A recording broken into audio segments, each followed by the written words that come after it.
Bendiciones. Hoy vamos a compartir algo acerca del libro más importante para nosotros los cristianos, que es la Biblia, la palabra del Señor. Podemos dedicar parte de nuestro tiempo a la lectura de muchísimos libros que son sumamente interesantes, enriquecedores en diferentes campos, pero si dejamos de lado y olvidamos el estudio y la lectura de la palabra del Señor, el resultado no va a ser el que esperamos ni el mejor que podamos obtener.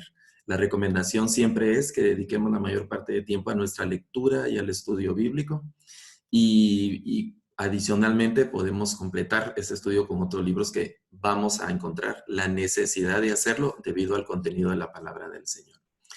Ahí, cuando hablamos del estudio bíblico, hay una clave que es infalible para la comprensión de la palabra del Señor. Nos pueden decir muchas cosas, nos pueden sugerir muchas cosas, pero en realidad solo hay una clave importante para la mejor comprensión de la palabra del Señor. Y esa clave es muy sencilla, es abrir nuestra Biblia y dedicarnos a la lectura bíblica, es decir, abrirla constantemente y leerla. Si estamos leyendo nuestra Biblia en dispositivos electrónicos, pues encender nuestra Biblia o cargar nuestra Biblia y disponernos a leerla, leer la Biblia de manera completa. Cuando nos encontramos leyendo la Biblia, en la medida que vamos avanzando en la lectura, nos vamos dando cuenta de la necesidad de estudiar la Biblia, que es un paso un poco más allá y tiene que ver con aspectos un poco más delicados o profundos, si queremos usar esa forma de decirlo.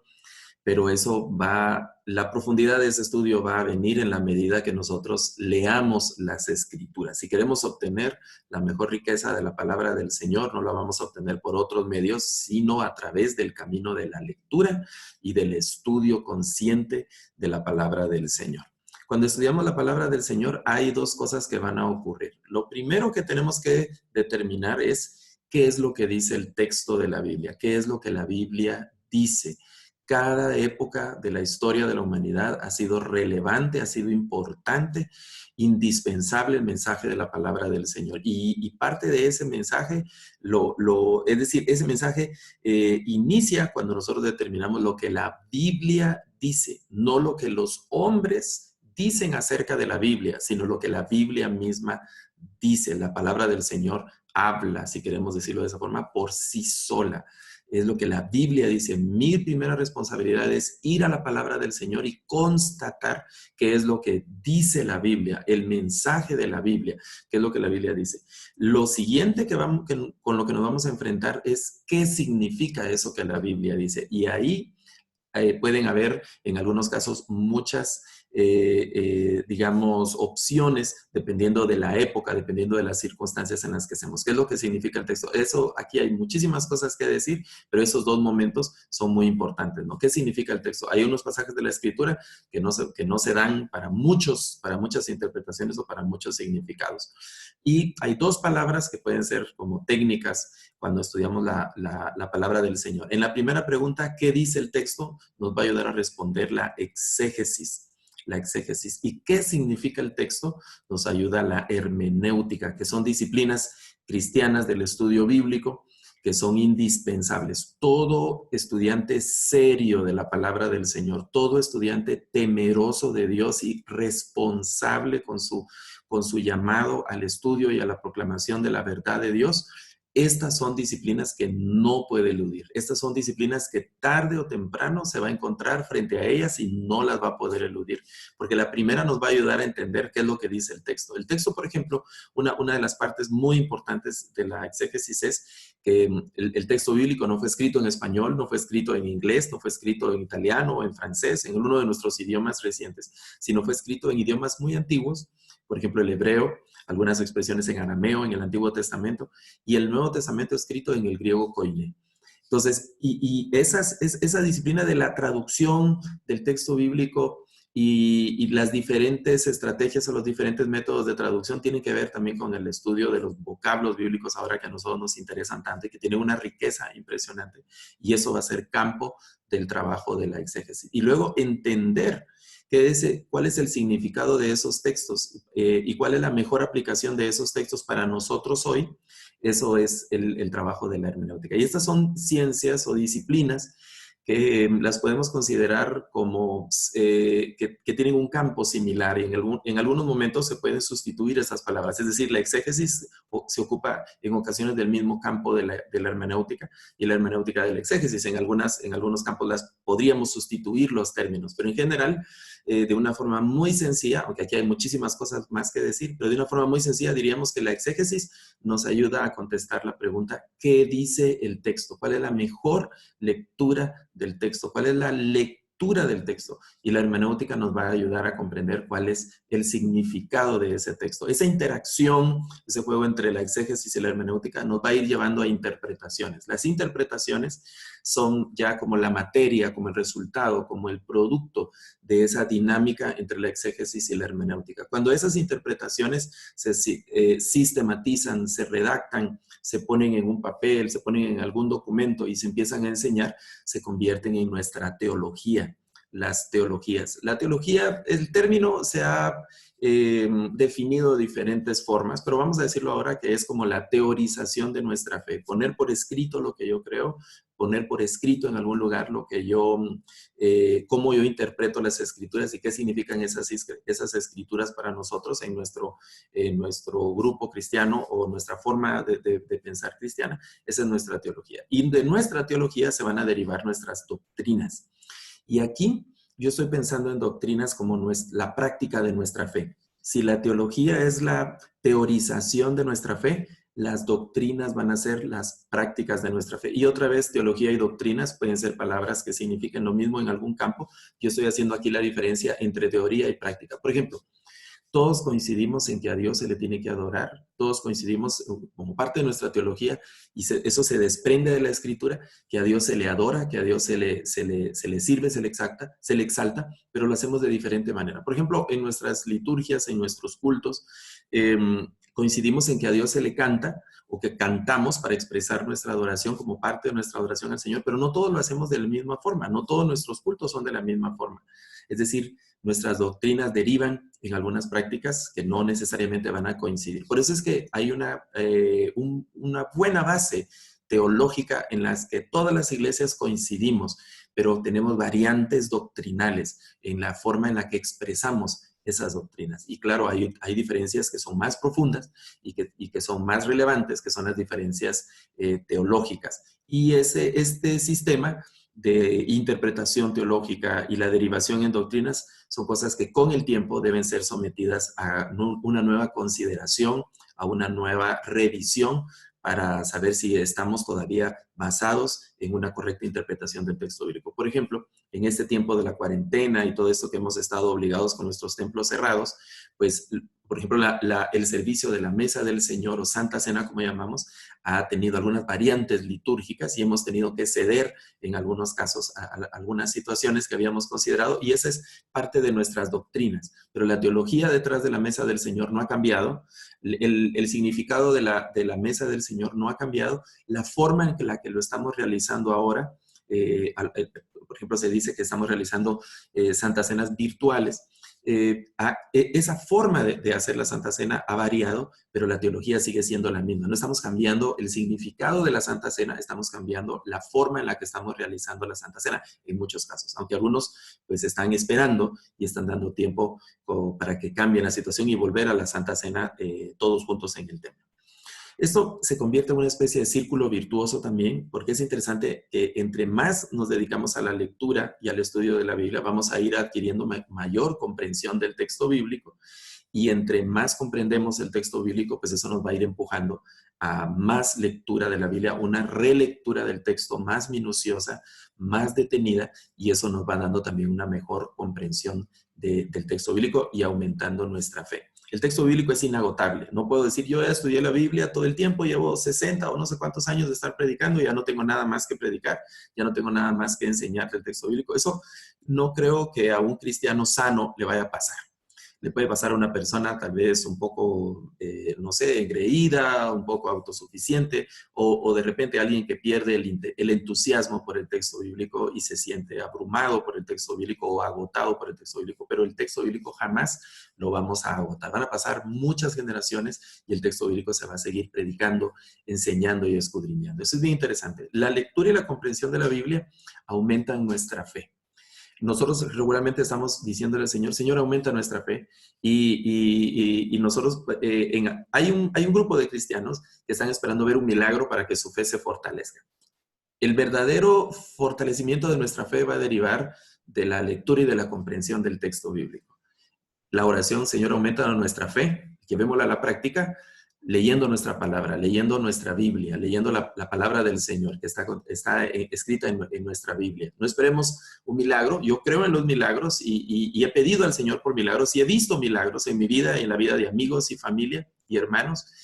Pero he entendido que la verdadera fuerza de nuestra fe la encontramos cuando hacemos nuestra la palabra del Señor y la vivimos y está en lo profundo de nuestro corazón. Entonces esa lectura y comprensión de la palabra del Señor va a redundar en un aumento de nuestra fe y a una consolidación de nuestra fe. En los últimos tiempos, todos los mensajes que tienen que ver con los últimos tiempos, hay un elemento en común y es el elemento del engaño, es el elemento de lo falso, es el elemento de lo que tiene una apariencia, pero en realidad no es. Y en ese momento es donde nosotros necesitamos tener un mejor conocimiento. Podemos identificar lo falso, lo que no es, cuando conocemos lo verdadero. Cuando hemos tenido la experiencia de lo verdadero, entonces podemos identificar con mucha facilidad lo que es falso. A mí me gusta mucho el modelo del iceberg porque nos ilustra muchas cosas. Y aquí vamos a utilizar una nueva palabra, la palabra homilética, que tiene que ver con el discurso, tiene que ver con la predicación, con el sermón. Cuando oímos un sermón es lo que estamos viendo como la parte que está sobre la superficie del agua y la punta del iceberg, aunque puede ser muy grande o puede ser muy pequeña, pero debajo de la superficie del agua, el iceberg normalmente es mucho más grande, mucho más robusto. Hay muchas más cosas que a simple vista no podemos ver. Cuando oímos un mensaje que se ha basado, un mensaje correcto y que ha estudiado, normalmente es un mensaje que ha tenido un tiempo suficiente para hacer exégesis y para hacer hermenéutica de ese mensaje. Es decir, se ha estudiado el tema que se va a compartir, se ha estudiado, se ha investigado, se ha reflexionado el tema que se está compartiendo. Y normalmente hay muchas horas detrás de la predicación. La predicación puede durar 45 minutos, una hora o media hora. O, por ejemplo, en esta época que estamos en redes sociales, estamos viendo mensajes de 15 minutos, de 20 minutos y a lo sumo media hora, mensajes de media hora. Y detrás de eso asumimos que hay un tiempo adicional de estudio y de investigación. También hay un tiempo de oración, de ayuno, hay un tiempo de diálogos y de reflexiones. No es solo lo que yo concluyo, sino que estoy dialogando con otras personas, estoy pensando con otras personas, estoy intercambiando ideas, discutiendo, estoy reflexionando de ese tema. Y eso es también el fruto de un estudio permanente. Es decir, yo no solo estoy estudiando para predicar, sino soy un estudiante permanente de la palabra del Señor, aunque no me toque predicar. Uno de los vicios de los predicadores, de los que nos predicamos con frecuencia, es que hay un momento cuando nos desviamos un poco y nos encontramos leyendo la palabra del Señor y estudiándola solo porque tenemos que predicar. Y esa semana que no predicamos, entonces la Biblia permanece cerrada por ahí, nos olvidamos del texto porque como no tenemos que predicar, no. Normalmente los buenos predicadores, esos predicadores que da gusto escuchar y que nos alimentan y que nos nutren, son estudiantes permanentes de la palabra del Señor. ¿Quieres tú avanzar en la comprensión y quieres ser de verdad un buen predicador? El Señor te ha llamado a la predicación, hermano, hermana. Gloria a Dios por eso, pero tienes que constituirte en un estudiante permanente de la palabra del Señor. Y ese estudio permanente nos va a llevar a cuestionarnos muchas cosas. Es sano que nosotros cuestionemos todo lo que oigamos. Es sano que nosotros cuestionemos, en el buen sentido de cuestionar, todo lo que nosotros estamos oyendo y estamos viendo a nuestro alrededor y que lo constatemos con la palabra del Señor. Siempre cuando llegamos a este punto, se menciona a los hermanos de Berea del libro de Hechos, capítulo 17, donde ellos oían al apóstol Pablo y luego constataban en el texto que ellos disponían si lo que el apóstol les estaba predicando era realmente lo que el texto decía o no. Eso es algo muy interesante. Hay otro modelo de predicación o de homilética al que yo he titulado el modelo paleta. es distinto al modelo del iceberg, porque en el modelo del iceberg lo que vemos o el mensaje tiene una dimensión, pero detrás de ese mensaje está respaldado o sustentado por una fuerte investigación, un tiempo considerable de estudio, de meditación, una serie de cosas. Pero el modelo paleta solo vemos una parte muy llamativa, digamos, en la superficie. La predicación es muy llamativa, pero tiene muy poco respaldo en la escritura, en el texto bíblico. Obviamente, la homilética de estos mensajes de modelo de paleta normalmente son muy dulces, encantan al oído y son adictivos, ¿no? Se quiere oír más, son muy histriónicos. Los predicadores que se basan en su modelo de paleta, pues precisamente la intención no es tanto enseñar la palabra del Señor, sino endulzar el oído de la audiencia. La primera intención de los predicadores que se basan sus sermones en el modelo de la paleta es nada más algo del gusto en el cliente, puede ser, no nutre. Y al final esa dieta determinada, digamos, en algún momento extendida, puede ser dañina. Los que somos padres de familia sabemos que a nuestros hijos, cuando yo ya no tengo niños, pero cuando eran niños, el dulce era algo muy eventual, porque tenía una repercusión en su dentadura, tenía una repercusión en su dieta, tenía una repercusión, bueno, al final pues, resulta siendo algo dañino. Solo entretiene, al final solo entretiene, pero no sustenta, no sustenta. Y obviamente ese es un sermón al que se pegan mucho los niños. Hay que tener cuidado con los sermones que nos gustan mucho, con los sermones que nos sentimos muy cómodos y que solo son un sabor nada más en la boca, pero realmente no están trayendo a nuestra vida es cristiana, espiritual, una verdadera edificación. La exégesis y la hermenéutica de estos predicaciones o homilética basada en el modelo de la paleta es casi inexistente. Personalmente he escuchado en radio, en televisión y he visto algunos sermones escritos con falencias muy lamentables, errores, digamos, en las citas de la Biblia, errores en la forma de trabajar la Biblia y de interpretar la Biblia. Y cuando uno enfrenta a estos predicadores, pues el argumento ya no se puede sostener. Se ha predicado, pero ya no, cuando se estudia o se analiza ese sermón confrontado con la palabra del Señor, no se puede sostener. Por ahí alguien escribió que la exégesis de esos sermones da risa y la hermenéutica da llanto de esta clase de sermón. No, es algo muy delicado, en realidad no es algo tan gracioso. ¿Cómo podemos determinar si los sermones que estamos escuchando o los que yo estoy predicando son sana doctrina? ¿Cómo podemos saber si en realidad estamos siendo sustentados por la sana doctrina o no? Esa es una pregunta que nos debemos hacer constantemente, que no la debemos hacer solo una vez y que después pase largo tiempo sin hacerla, sino que la tenemos que estar haciendo constantemente y constantemente. Hoy se habla, por ejemplo, digamos, para hacer una comparación, de una dieta balanceada, de comida nutritiva y saludable y un estilo de vida nutritivo y saludable, ese tipo de cosas. Entonces, eso también se puede comparar con la vida cristiana. La dieta que estoy llevando de sermones, ¿cómo sé que es sana? ¿Cómo sé que no me están alimentando solo con paletas, con dulces, algo que está endulzando mi paladar, mi oído, pero no me estoy nutriendo? Bueno, hay algunos indicadores que obviamente se requiere de algún tipo de madurez para poderlos evaluar. El primero que debemos constatar es que es un sermón o una doctrina bibliocéntrica, que parte de la Biblia, que parte de la Escritura. La Biblia es el centro, no son las revelaciones, no son los sueños, no son las posibles profecías que se dan en el momento, no es el criterio, no es el pensamiento de una persona, sino es un mensaje que está basado en la palabra del Señor.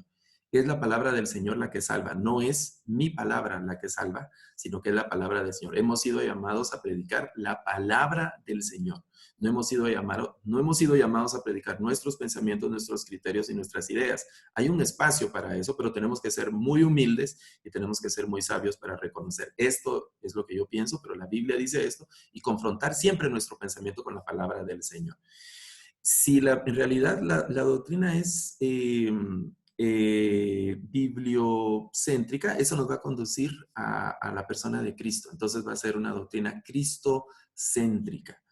algunas personas me han dicho que debería darle vuelta a esta, digamos, a esta jerarquización y decir primero que es cristocéntrica. Pero mi argumento en este punto es que no podemos conocer a Cristo sin el conocimiento de la palabra del Señor.